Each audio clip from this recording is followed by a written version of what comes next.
নমস্কার বন্ধুরা, আমি আবার ফিরে এলাম ডক্টর বুধাচার্য একটা জিনিস বোঝানোর জন্যে। অনেকেই মনে করেন ভাগ্য এবং নিয়তি এক। অ্যাকচুয়ালি তা নয়। নিয়তি হচ্ছে ডেস্টিনি, ভাগ্য হচ্ছে লাক। এর একটা এক্সাম্পল আমি বোঝাই। এক গরিব ব্রাহ্মণ ভিক্ষা করছিলেন নিজের আর নিজের স্ত্রীর জন্যে খাওয়ার জন্যে।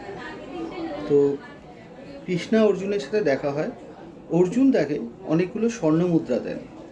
ভদ্রলোক নিয়ে যেতে যেতে ডাকাতি হয় এবং স্বর্ণমুদ্রাগুলো হারিয়ে যায়। ফলে পরের দিন দেখেন কৃষ্ণ আর অর্জুন যে ব্রাহ্মণ আবার ভিক্ষা করছেন।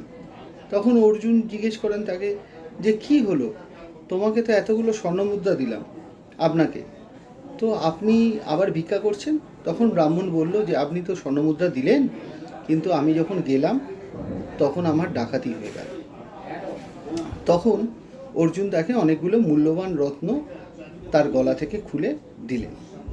ব্রাহ্মণ সেটা নিয়ে গিয়ে একটা কলসের মধ্যে রাখলেন, যে যাতে এবার আর হারিয়ে না যায়। কিন্তু কি হলো, সেই কলস নিয়ে ব্রাহ্মণই গেলেন নদীতে জল ভরতে, এবং যথারীতি জল ভরার পরে রত্নগুলো ওইখানে পড়ে গেল। তো পরের দিন অর্জুন এসে আবার দেখছেন যে ভিক্ষা করছে ব্রাহ্মণ। তখন বললেন যে কি হলো দাদা আপনার?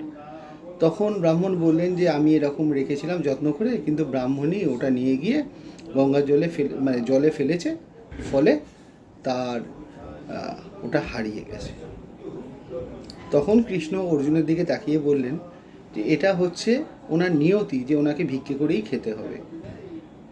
ভাগ্যতে আমরা যতই যা পাই না কেন মনে করি নিয়তি যেটা দেবে না সেটা দেবে না। সুতরাং ভাগ্য আর নিয়তির এটা তফাৎ, মনে রাখবেন। নমস্কার।